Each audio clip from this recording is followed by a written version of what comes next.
John Guillermin I met, of course, when we were going to do Death on the Nile, and that was an interesting proposition. I did not know him. I knew of him, and certainly he certainly knew his subject very well, and he was also obviously a fan of Christie, so that was easy. It was an extraordinarily rare opportunity to shoot in a unique and very special environment. I mean, working in Egypt in those days, well, in, what is the expression? We were billeted in a hotel in the middle of the Nile. To get to it, we had to get on a boat, and we traveled across water, and we all lived in this luxury hotel in the middle of the Nile in Egypt. And that was a special and wonderful experience, I must say. I mean, you couldn't have been more comfortable. And, you know, the swimming pools, wonderful food, everything you could possibly want. And then we would get up at 4 or maybe 3 in the morning because of the heat at that time in Egypt. We had to do the shooting before noon. Otherwise, we could not shoot afternoon. It was too hot.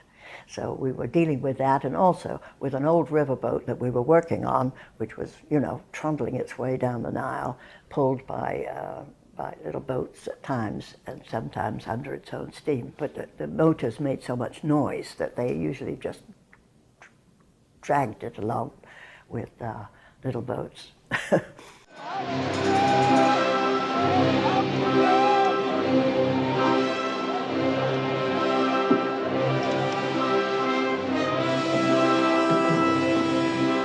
The Karnak was a very compact little river boat, and we were kind of the only dressing room we had on the boat was down below in the bottom of the boat, and it was like a four-bed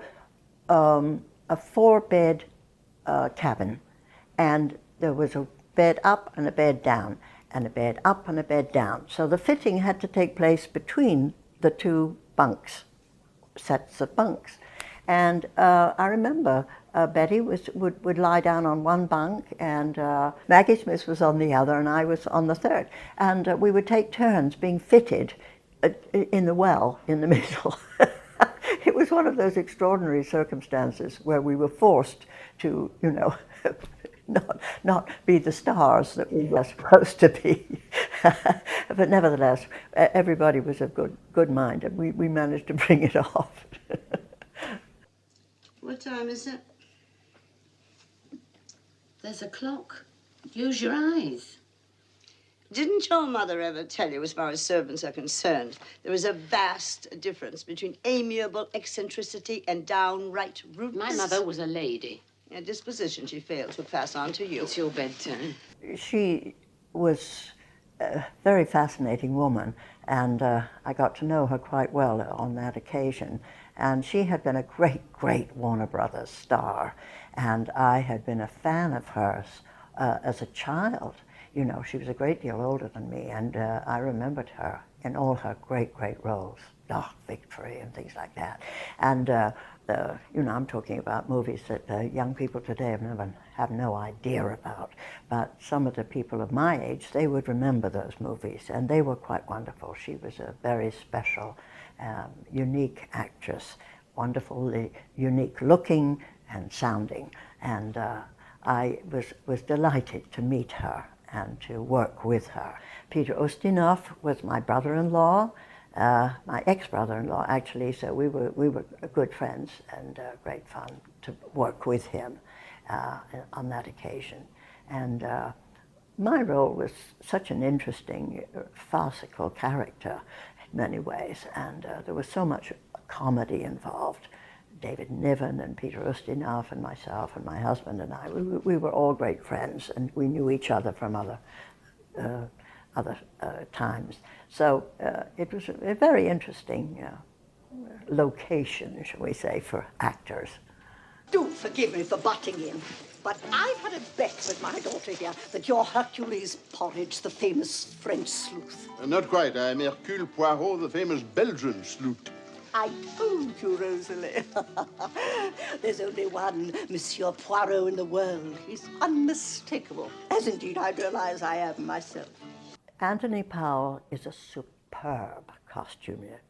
And my costumes on that film, I thought, were absolutely extraordinary and quite original and marvelous, really marvelous. And they were built in New York City by my friend Barbara Matera, and he worked with her, and we all worked together, and we came up with this extraordinary look. But Anthony was at the root of it all. He is quite the best. Directors are ilk unto themselves, and sometimes it's hard to be able to converse and to. They have so much responsibility, you know. This is the thing people don't realize. But they have to be the final word on how everything is done. And therefore, Guillermin, under those circumstances, I think did a terrific job. There's a marvelous cast photograph of everybody that was in that film. I hope that it's available because it shows absolutely every single person sitting all among themselves. And it's an amazing group of actors and actresses.